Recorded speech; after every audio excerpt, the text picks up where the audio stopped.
В Южной Осетии сегодня вспоминали жертв Ерецкой трагедии на Сгудерском кладбище, где в братской могиле похоронены 12 жертв грузинских националистов, собрались десятки людей. Они возложили цветы к могиле безвинно убитых мирных людей.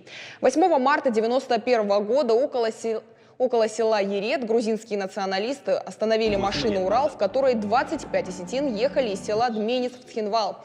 Женщины и дети были избиты, но отпущены, а 12 мужчин зверски избиты и заживо похоронены. Чтобы скрыть место преступления, могилу утрамбовали бульдозером и провели дорогу. Длительное время они считались пропавшими без вести.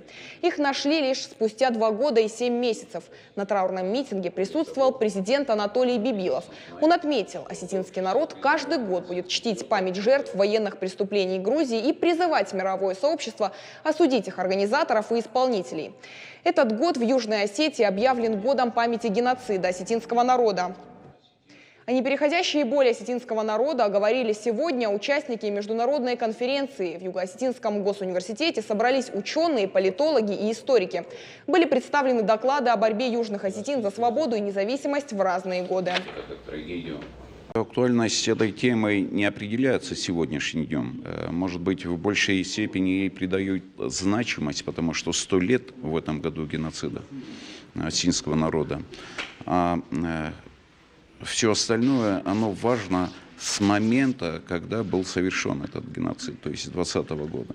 Мы с вами прекрасно знаем, что тогда, в принципе, во многих случаях это и сегодня продолжается, но тогда это замалчивалось, потому что на краю угла всегда была там дружба народов, теплые отношения соседские, там, советское правительство все делало для того, чтобы весь негатив, который был, чтобы он забылся, и чтобы люди начали жить во взаимопонимании там, и так далее, и так далее. И, соответственно, процессы, которые происходили по геноциду осетин, они, конечно, были, переведены в русло классовой борьбы. Но если мы даже возьмем русло классовой борьбы, вот 13 коммунаров, которые каждый год мы отмечаем эту дату, а какая там классовая борьба была?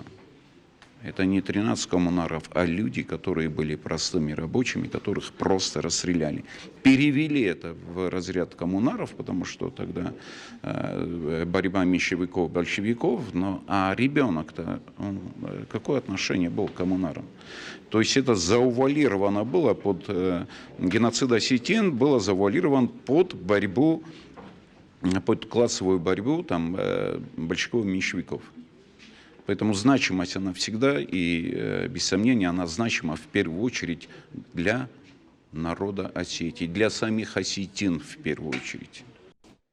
Участники отметили, 100 лет – серьезный повод пересмотреть все материалы о геноциде. В Южной Осетии создана специальная комиссия.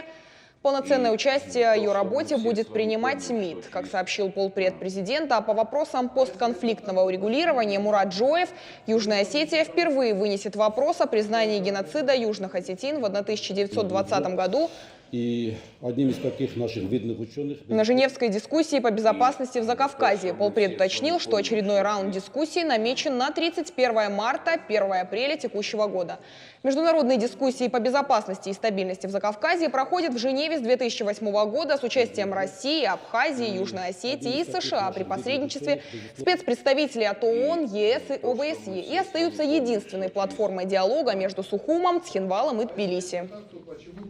Сегодня у нас прошла конференция, приуроченная к столетию геноцида. Вы знаете, что президент Республики Южная Осетия Анатолий Ильич Бибилов своим указом объявил 2020 год годом памяти геноцида 1920 года. Вы знаете, что и Владимир Владимирович Путин отметил факт геноцида осетинского народа, обозначив конкретную дату 1920 год.